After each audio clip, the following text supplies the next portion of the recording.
Bienvenidos al canal. Hoy voy a compartir con ustedes otro cuento del escritor Howard Lovecraft denominado El intruso. Infeliz es aquel a quien sus recuerdos infantiles solo traen miedo y tristeza. Desgraciado aquel que vuelve la mirada hacia horas solitarias en vastos y lúgubres recintos de cortinados marrones y alucinantes hileras de antiguos volúmenes, o hacia pavorosas vigilias a la sombra de árboles descomunales y grotescos, cargados de enredaderas que agitan silenciosamente en las alturas sus ramas retorcidas. Tal es lo que los dioses me destinaron a mí, el aturdido, el frustrado, el estéril, el arruinado. Sin embargo, me siento extrañamente satisfecho y me aferro con desesperación a esos recuerdos marchitos cada vez que mi mente amenaza con ir más allá, hacia el otro. No sé dónde nací, salvo que el castillo era infinitamente horrible, lleno de pasadizos oscuros y con altos cielos rasos, donde la mirada solo hallaba telarañas y sombras. Las piedras de los agrietados corredores estaban siempre odiosamente húmedas y por doquier se percibía un olor maldito como de pilas de cadáveres de generaciones muertas. Jamás había luz, por lo que solía encender velas y quedarme mirándolas fijamente en busca de alivio. Tampoco afuera brillaba el sol, ya que esas terribles arboledas se elevaban por encima de la torre más alta. Una sola, una torre negra, sobrepasaba el ramaje y salía al cielo abierto y desconocido, pero estaba casi en ruinas y solo se podía ascender a ella por un escarpado muro poco menos que imposible de escalar. Debo haber vivido años en ese lugar, pero no puedo medir el tiempo. Seres vivos debieron haber atendido a mis necesidades. Sin embargo, no puedo rememorar a persona alguna excepto yo mismo, ni ninguna cosa viviente salvo ratas, murciélagos y arañas, silenciosos todos. Supongo que quien quiera que me haya cuidado debió haber sido asombrosamente viejo, puesto que mi primera representación mental de una persona viva fue la de algo semejante a mí, pero retorcido, marchito y deteriorado como el castillo. Para mí no tenían nada de grotesco los huesos y los esqueletos esparcidos por las criptas de piedra cavadas en las profundidades de los cimientos. En mi fantasía asociaba estas cosas con los hechos cotidianos y los hallaba más reales que las figuras en colores de seres vivos que veía en muchos libros mohosos. En esos libros aprendí todo lo que sé. Maestro alguno me urgió, me guió, y no recuerdo haber escuchado en todos esos años voces humanas, ni siquiera la mía, ya que si bien había leído acerca de la palabra hablada, nunca se me ocurrió hablar en voz alta. Mi aspecto era asimismo una cuestión ajena a mi mente, ya que no había espejos en el castillo y me limitaba por instinto a verme como un semejante de las figuras juveniles que veía dibujadas o pintadas en los libros. Tenía conciencia de la juventud a causa de lo poco que recordaba. Afuera, tendido en el pútrido foso, bajo los árboles tenebrosos y mudos, solía pasarme horas enteras soñando lo que había leído en los libros. Añoraba verme entre gentes alegres, en el mundo soleado, allende de la floresta interminable. Una vez traté de escapar del bosque, pero a medida que me alejaba del castillo, las sombras se hacían más densas y el aire más impregnado de crecientes temores, de modo que eché a correr frenéticamente por el camino andado, no fuera a extraviarme en un laberinto de lúgubre silencio. Y así, a través de crepúsculos sin fin, soñaba y esperaba, aun cuando no supiera qué, hasta que en mi negra soledad el deseo de luz se hizo tan frenético que ya no pude permanecer inactivo y mis manos suplicantes se elevaron hacia esa única torre en ruinas que por encima de la arboleda se hundía en el cielo exterior e ignoto. Y por fin resolví escalar la torre, aunque me cayera, ya que mejor era vislumbrar un instante el cielo y perecer que vivir sin haber contemplado jamás el día. A la húmeda luz crepuscular subí los vetustos peldaños de piedra hasta llegar al nivel donde se interrumpían y de allí en adelante, trepando por pequeñas entrantes donde apenas cabía un pie, seguí mi peligrosa ascensión. Horrendo y pavoroso era aquel cilindro rocoso, inerte y sin peldaños, negro, ruinoso y solitario, siniestro con su mudo aleteo de espantados murciélagos. Pero más horrenda aún era la lentitud de mi avance, ya que por más que trepase, las tinieblas que me envolvían no se disipaban y un frío nuevo, como de moho venerable y embrujado, me invadió. Tiritando de frío me preguntaba por qué no llegaba la claridad, y de haberme atrevido, habría mirado hacia abajo. Se me antojó que la noche había caído de pronto sobre mí, y en vano tanteé con la mano libre en busca del antepecho de alguna ventana, por la cual espiara hacia afuera y arriba y calculara a qué altura me encontraba. De pronto, al cabo de una interminable y espantosa ascensión a ciegas por aquel precipicio cóncavo y desesperado, sentí que la cabeza tocaba algo sólido. Supe entonces que debía haber ganado la terraza o, cuando menos, alguna clase de piso. Alcé la mano libre y en la oscuridad palpé un obstáculo, descubriendo que era de piedra e inamovible. Luego vino un mortal rodeo a la torre, aferrándome de cualquier soporte que su viscosa pared pudiera ofrecer, hasta que finalmente mi mano, tanteando siempre, halló un punto donde la valla cedía y reanudé la marcha hacia arriba, empujando la losa o puerta con la cabeza, ya que utilizaba ambas manos en mi cauteloso avance. Arriba no apareció luz alguna, y a medida que mis manos iban más y más alto, supe que por el momento mi ascensión había terminado, ya que la puerta daba una abertura que conducía a una superficie plana de piedra de mayor circunferencia que la torre inferior, sin duda el piso de alguna elevada y espaciosa cámara de observación. Me deslicé sigilosamente por el recinto, tratando que la pesada losa no volviera a su lugar, pero fracasé en mi intento. Mientras yacía exhausto sobre el piso de piedra, oí el alucinante eco de su caída, pero con todo tuve la esperanza de volver a levantarla cuando fuese necesario. Creyéndome ya a una altura prodigiosa, muy por encima de las odiadas ramas del bosque, me incorporé fatigosamente y tanteé la pared en busca de alguna ventana que me permitiese mirar por vez primera el cielo y esa luna y esas estrellas sobre las que había leído. Pero ambas manos me decepcionaron, ya que todo cuanto hallé fueron amplias estanterías de mármol cubiertas de aborrecibles cajas oblongas de inquietante dimensión. Más reflexionaba y más me preguntaba qué extraños secretos podía albergar aquel alto recinto construido a tan inmensa distancia del castillo subyacente. De pronto mis manos tropezaron inesperadamente con el marco de una puerta, del cual colgaba una plancha de piedra de superficie rugosa a causa de las extrañas incisiones que la cubrían. La puerta estaba cerrada, pero haciendo un supremo esfuerzo superé todos los obstáculos y la abrí hacia adentro. Hecho esto, me invadió el éxtasis más puro jamás conocido.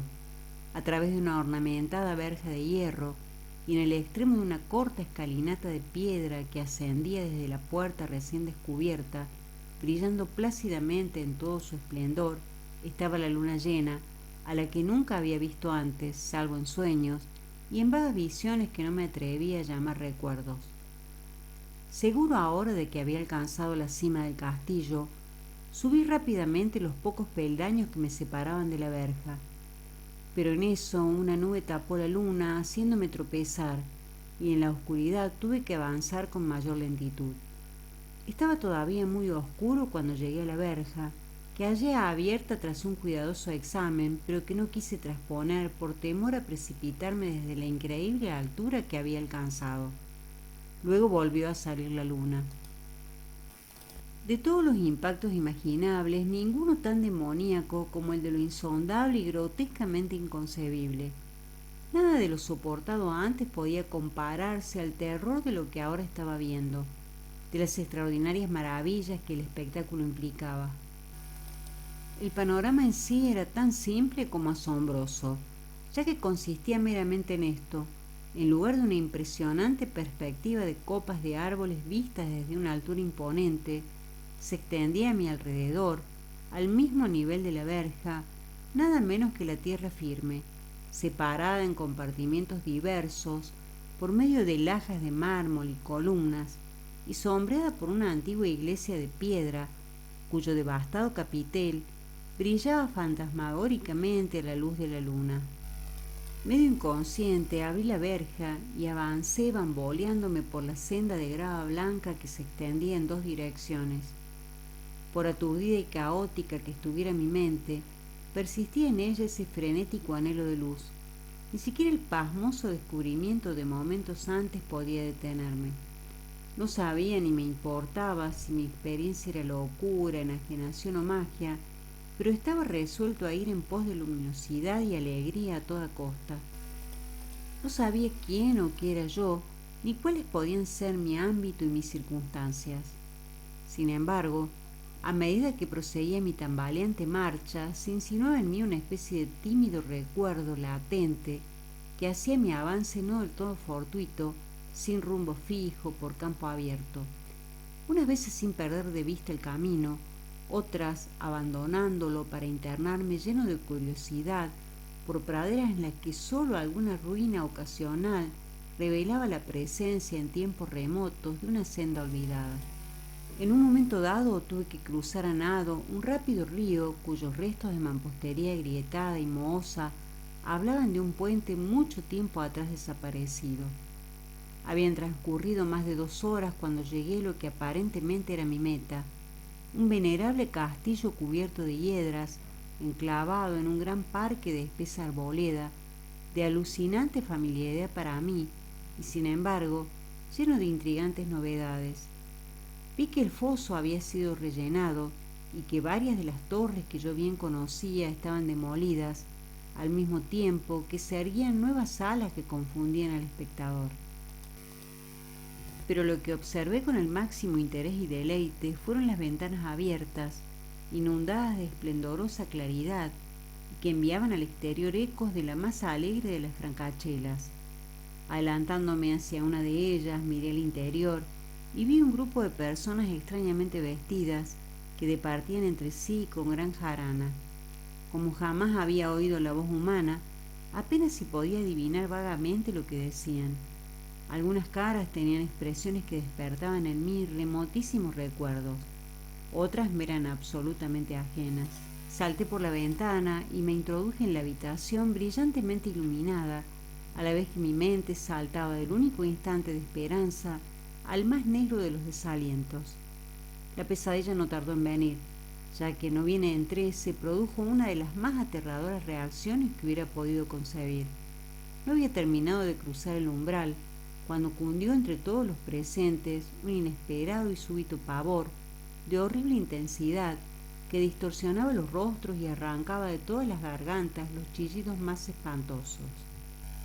El desbande fue general, y en medio del griterío y del pánico, varios sufrieron desmayos, siendo arrastrados por los que huían enloquecidos. Muchos se taparon los ojos con las manos y corrían a ciegas llevándose todo por delante, derribando los muebles y dándose contra las paredes en su desesperado intento de ganar alguna de las numerosas puertas. Solo y aturdido en el brillante recinto, escuchando los ecos cada vez más apagados de aquellos espeluznantes gritos, comencé a temblar pensando qué podía ser aquello que me acechaba sin que yo lo viera.